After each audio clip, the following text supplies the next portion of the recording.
औलाद का मोह। दिलीप और सुधांशु नाम के दो भाई थे। दिलीप की शादी कावेरी के साथ हुई और सुधांशु की शादी माया के साथ।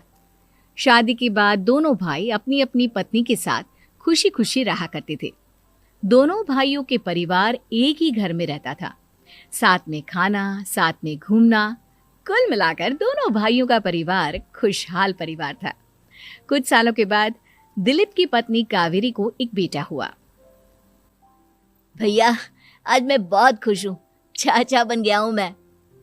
हाँ भाई साहब, इस बच्चे के घर में आने से तो रौनक आ गई है। मैं सबको बताऊंगी कि मैं तो चाची बन गई हूँ, चाची।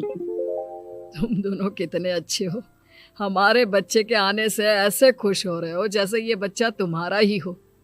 बस भैया, अब आपका बेटा इस दुनिया में आ गया ना, हम भी कोशिश करेंगे कि हमारा भी बच्चा जल्दी से इस दुनिया में आ जाए।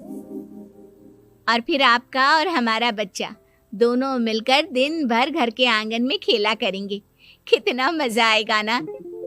सच कहती हो माया, मैं भी उसी दिन का इंतजार कर रही हूँ जब तुम्हारी भी गोद भर जाएगी और मेरे बेटे को एक छोटा भाई या बहन मिल जाएगी। 1 साल बीत जाता है। दिलीप और कावेरी का बेटा अब 1 साल का हो चुका था, लेकिन सुधांशु और माया की कोई औलाद नहीं होती। माया, लगता है कि हमारी जिंदगी में बच्चे का सुख ही नहीं है। ऐसा क्यों कहते हैं? दिलीप भाई साहब का बेटा भी तो हमारा ही बेटा है ना। तुम्हारी बात बिल्कुल ठीक है माया, लेकिन फिर भी हमारा खुद का एक बच्चा होता तो कितना अच्छा होता। हाँ, कावेरी भाभी भी हमेशा कहती हैं उन्हें अपने बेटे के लिए एक छोटा भाई या बहन चाहिए। लेकिन देखिए ना, हमारी तो किस्मत ही कितनी खराब है। हमारे तो सारे ट्रीटमेंट भी फेल हो चुके हैं। डॉक्टर ने भी साफ साफ कह दिया है कि तुम कभी माँ नहीं बन सकती। वही तो सुधांशु, बहुत बुरी किस्मत है हमारी। लेकिन माया, हम अपनी किस्मत को इतना क्यों कोस रहे हैं? हम दिलीप भाई साहब के बेटे को अपने बेटे की तरह ही प्यार कर सकते हैं ना। हाँ जी, बिल्कुल सच कहा। मैं भी वैसा कर सकती हूँ। चाची हूँ, उसे छोटी माँ का प्यार नहीं दूंगी क्या? कुछ दिनों के बाद दिलीप का एक दोस्त दिलीप से मिलने के लिए आता है। अरे क्या बात है दिलीप, बधाई हो बधाई। और घर तो काफी बड़ा है तुम्हारा। वैसे तुमने अपने बेटे के बारे में क्या सोचा है? भैया, और क्या सोचेंगे, बस उसे पढ़ा लिखा कर अफसर बनाएंगे, उसकी पढ़ाई पर खर्च करेंगे। अरे भाभी, आपकी तो इतनी सारी प्रॉपर्टी है, आपको किस बात की चिंता? ले देकर एक बेटा ही तो है। अरे नहीं दोस्त, तुम गलत समझ रहे हो। इस घर में मैं और मेरा छोटा भाई दोनों रहते हैं। इस घर का आधा हिस्सा मेरे छोटे भाई का है। अच्छा, कितने बच्चे हैं तुम्हारे छोटे भाई के? भैया, उनके साथ ना कुछ प्रॉब्लम है। मेरी देवरानी कभी माँ नहीं बन सकती। अरे फिर किस बात की चिंता? अरे मैं तो कहता हूँ अपने बेटे के भविष्य के बारे में सोचिए ही मत। बस ये घर उसके नाम करवा दीजिए।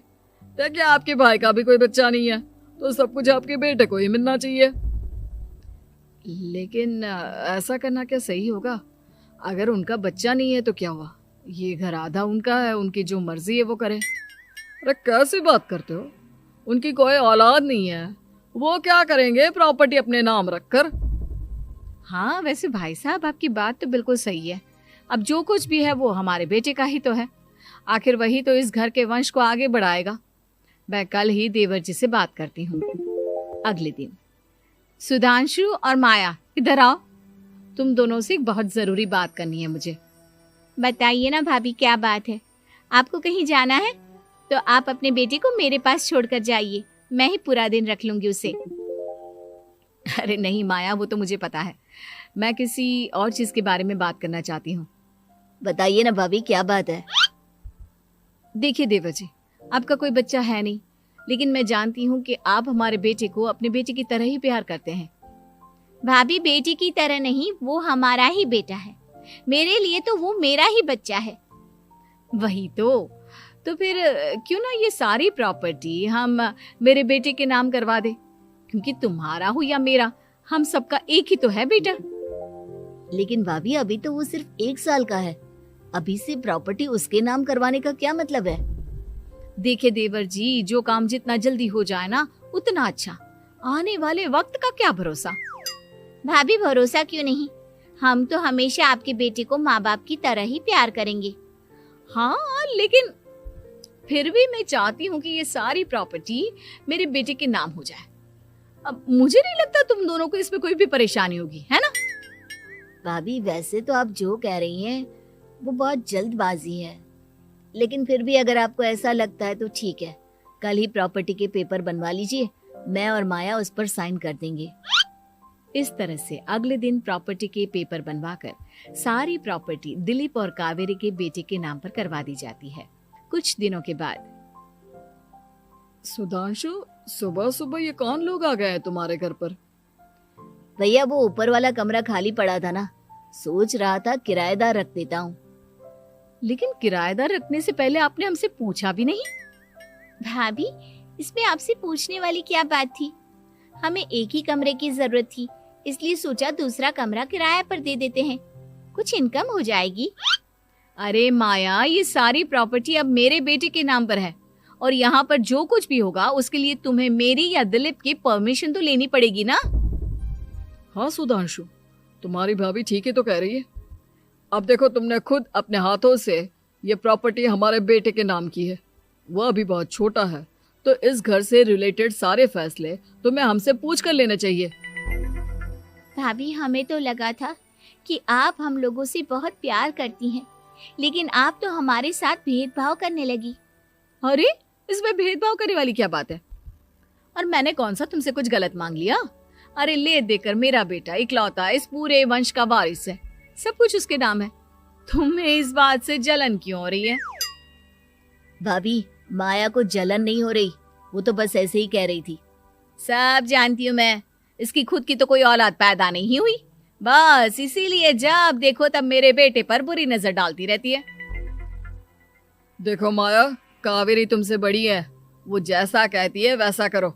और वैसे भी इस घर पर अब तुम लोगों का कोई अधिकार नहीं है, वो तो हम लोगों की भलाई समझो जो तुम्हें अभी तक यहाँ रहने दिया है।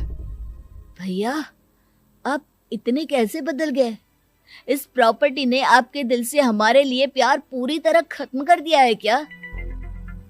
इसी तरह वक्त बीतता जाता है और देखते देखते दिलीप और कावेरी का बेटा प्रणव 25 साल का हो जाता है और उसकी नौकरी लग जाती है। पापा आज मेरा अपॉइंटमेंट लेटर आ गया है, मैंने सिंगापुर में जॉब ज्वाइन कर ली है। लेकिन प्रणव, विदेश में नौकरी करने जाने से पहले तुम्हें कम से कम अपने मम्मी पापा से एक बार पूछना चाहिए था ना। इसमें पूछने वाली क्या बात है माँ, मैं सिंगापुर जाकर जॉब करना चाहता हूँ तो करना चाहता हूँ। देखो प्रणव, हमने तुम्हारे लिए इतनी सारी प्रॉपर्टी यहाँ पर रखी हुई है, उन सब का क्या होगा? यहाँ रहो, बिजनेस करो। सॉरी पापा, मैं यहाँ रहकर कोई बिजनेस नहीं करने वाला, और ये जितनी भी प्रॉपर्टी आपने मेरे लिए संभाल कर रखी है ना, ऐसे ही किसी को दान में दे दीजिए, क्योंकि मैं सिंगापुर से वापस इंडिया आकर कभी नहीं रहने वाला। दिमाग खराब हो गया है तेरा, जानता नहीं तेरी वजह से हमने तेरे चाचा चाची से लड़ाई करके पूरा घर तेरे नाम करवा दिया था। हाँ तो ऐसा करने से पहले आपको सोचना चाहिए था ना। और मम्मा, मैं तो वैसे भी उस वक्त 1 साल का था, मेरा इस मैटर से कोई लेना देना नहीं है। कैसी बात कर रहा है ये लड़का? अरे तेरी वजह से अपने छोटे भाई से दुश्मनी लेकर बैठा हूं मैंने तो उसे घर से भी निकाल दिया। जानता नहीं तू, बाजू वाले घर में एक छोटा सा कमरा किराए पर लेकर रहते हैं तेरे चाचा चाची, और ये सब मैंने तेरे लिए किया। देखिए पापा, आपने जो कुछ भी किया अपने लिए किया। मैंने आपसे कब कहा था कि मुझे ये प्रॉपर्टी और घर चाहिए? और वैसे भी अपने भाई के साथ इस तरह का बिहेव करके आपने कोई अच्छा काम तो किया नहीं। तू सही कह रहा है बेटा, हमने तेरे चक्कर में अपने छोटे भाई जैसे देवर और बहन जैसी देवरानी को इस घर से निकाल दिया। बहुत बड़ी गलती हो गई मुझसे। ठीक है मॉम, तो अब आप अपनी गलती सुधारो, लेकिन मुझे तो फॉरेन जाना है, मैं वहीं जाऊंगा। अब आगे क्या करना है ये आपका डिसीजन है। और प्रणव सिंगापुर जॉब करने के लिए चला जाता है। कुछ दिनों के बाद जब दिलीप और कावेरी को अपनी गलती का एहसास होता है तो वो सुधांशु के घर पहुंचती है। सुधांशु, माया, हमें माफ कर दो, हमसे बहुत बड़ी गलती हो गई। क्या हुआ भाभी? आज इतने सालों के बाद अब हम गरीब लोगों के घर क्या करने आई हैं? भाभी, हमने तो खुशी खुशी अपने भतीजे को सब कुछ दे दिया, अब हमारे पास कुछ भी नहीं बचा है। भाई मुझसे बहुत बड़ी गलती हो गई, जो तेरे जैसे भाई को मैंने प्रॉपर्टी के चक्कर में घर से निकाला, और जिसके लिए मैंने ये सब कुछ किया वो खुद ही विदेश चला गया। भैया भाभी, जिस बेटे के लिए आपने हम लोगों को इतनी तकलीफ दी, आपस के प्यार को बिगाड़ा, जब वही आपसे दूर चला गया तो आपको इस बात का एहसास हुआ। लेकिन माफ कीजिए, अब हम आपके साथ रहने के लिए उस घर में नहीं आ सकते। नहीं नहीं माया, ऐसा मत कहो, मुझसे बहुत बड़ी गलती हो गई, प्लीज वापस चलो, मैं वो घर फिर से तुम्हारे नाम कर देती हूँ। भाभी, मैं उस घर का क्या करूंगी? किसके लिए?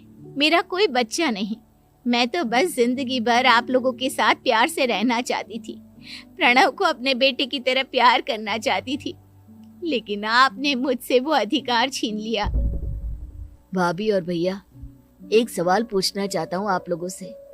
जो बच्चा कुछ ही दिन पहले दुनिया में आया हो, जिस बच्चे के भविष्य का आपको पता ही ना हो, उसके लिए अपने पुराने रिश्तों को तोड़ देना, अपने सगे रिश्तेदारों से दुश्मनी मोल लेना, उनके साथ झगड़ा करना, उनकी बेइज्जती करना, क्या ये सही है? कम से कम हमें सही वक्त का इंतजार तो करना चाहिए ना। सिर्फ प्रॉपर्टी के लिए अपने सगे भाई को घर से निकाल दिया, वो भी अपने 1 साल के बेटे के लिए। क्या ये वाकई में सही था? जवाब दीजिए मेरी बात का।